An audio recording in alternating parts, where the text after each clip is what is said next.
Em nome do Pai, do Filho e do Espírito Santo. Amém. Meus irmãos, bom dia, que a paz e o amor de Cristo esteja presente na vida de cada um de vocês que nos assistem pelo nosso canal Palavra da Salvação. Que Deus os abençoe. Queridos irmãos, hoje é sábado, dia 22 de janeiro de 2022. O Evangelho de hoje de São Marcos, capítulo 3, versículo do 20 ao 21.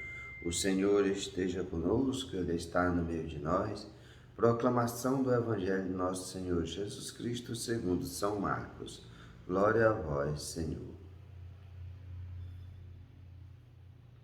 Naquele tempo, Jesus voltou para casa com os discípulos e de novo se reuniu tanta gente que eles nem sequer podiam comer. Quando souberam disso, os parentes de Jesus saíram para agarrá-lo, porque diziam que estava fora de si. Palavra da salvação, glória a vós, Senhor. Queridos irmãos, o Evangelho de hoje é um texto bastante curto, mas de grande profundidade para nós meditarmos, refletirmos. Nós vemos que no ministério de Jesus, no início do seu ministério, Jesus arrasta grandes multidões. Muitas pessoas vêm atrás de Jesus porque a fama dele se espalhou, dos milagres que eles faziam, e as pessoas vinham de todos os lugares por causa da cura. Mas Jesus nunca quis ser um milagreiro. O que Jesus veio anunciar é a nossa conversão. O que Jesus veio fazer verdadeiramente nesse mundo foi nos curar dos nossos pecados, foi carregar nas suas costas, na cruz que ele carregou, todo o peso dos nossos pecados. E quando ele morre na cruz, é o sacrifício perfeito, é a perfeita oblação a Deus Pai Todo-Poderoso. Jesus paga na cruz a nossa dívida com o pecado.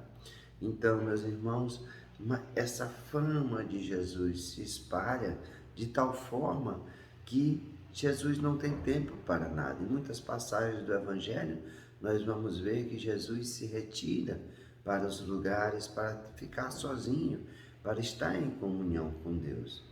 E nós vemos uma outra situação, que os parentes de Jesus, não entendendo a missão de Jesus, assim como o povo em Nazaré que queriam jogá-lo do precipício, quando ele disse que leu o livro do profeta Isaías, que ele veio para libertar os cativos, e Jesus disse que naquele dia se cumpria aquela profecia.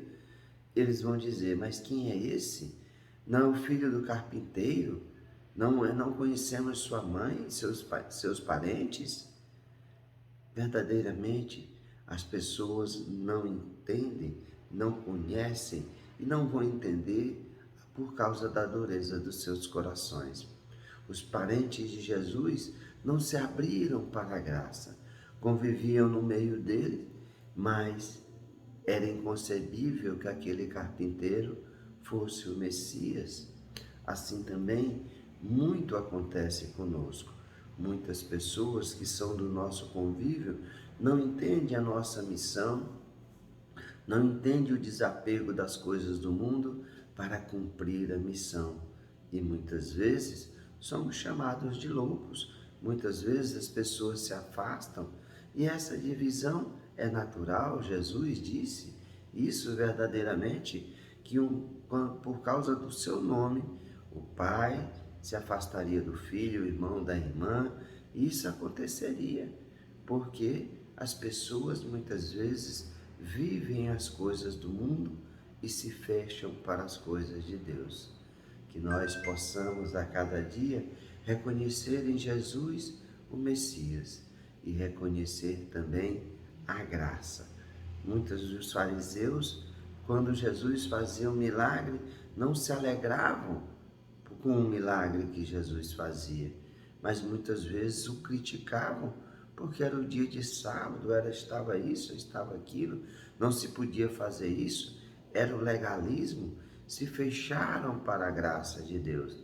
Muitas vezes a gente vê pessoas que se convertem, eu mesmo na minha conversão a cada dia, que é diária. Nós precisamos nos converter diariamente. O que é se converter diariamente? É permanecer no caminho de nosso Senhor Jesus Cristo. E quantas pessoas se afastaram. Quando eu comecei a gravar os vídeos, quando eu comecei a fazer a reflexão do Evangelho, muitas pessoas diziam: quem é esse agora que quer ser padre, quer pregar a palavra de Deus? E muitas pessoas acham que eu sou padre, mas eu não sou padre, eu sou um leigo que, pela graça de Deus, quando eu faço as reflexões diárias, eu aprendo mais. Claro, eu levo a palavra, um pouco do que eu vou aprendendo, eu vou estudando a cada dia, porque não cabe a mim interpretar a palavra de Deus. A palavra de Deus já foi interpretada pela igreja. Então é esse o sentido, a gente apenas faz uma reflexão da palavra de Deus, do que Jesus quer falar a cada dia para nós. Porque essa é a nossa bússola, o Jesus é o nosso caminho, é a verdade e a vida, o caminho que nos leva à salvação. Então precisamos nos abrir para a graça de Deus, porque as pessoas não nascem com isso muitas vezes. As pessoas são transformadas, são chamadas. No Evangelho de ontem nós vimos que os discípulos que Jesus escolheu, primeiro para aprender e depois se tornam apóstolos, missionários, para anunciar a palavra de Deus. E nós precisamos verdadeiramente reconhecer a graça de Deus age em lugares mais diferentes possível. Os discípulos de Jesus eram pescadores, homens rudes, homens sem culturas. Tinham os fariseus, tinham os levitas, os mestres da lei. Eram pessoas capacitadas que conheciam a palavra de Deus, mas não se abriram para a graça de Deus. Em vez de reconhecer, porque eles tinham conhecimento da palavra, das profecias, eram os guardiões da aliança, em vez de se abrir para a graça de Deus, reconhecer Jesus como Cristo Salvador, o Filho de Deus, o Messias, o Emanuel, Deus conosco, se fecharam para a graça de Deus. Então, meus irmãos, que nós olhemos com bastante atenção aonde se manifesta a graça de Deus, porque muitas vezes iremos dizer que as pessoas estão fora de si quando começam a anunciar a palavra de Deus. E a graça de Deus não tem dia, não tem hora, não tem lugar, não tem nível social, não tem nível intelectual para se manifestar. Precisamos estar atentos e reconhecer o amor e a graça de Deus que se manifesta em qualquer lugar. Louvado seja nosso Senhor Jesus Cristo, para sempre seja louvado. Meus irmãos, que a paz e o amor de Cristo esteja presente na vida de cada um de vocês. Que Deus nos abençoe, em nome do Pai, do Filho e do Espírito Santo. Amém.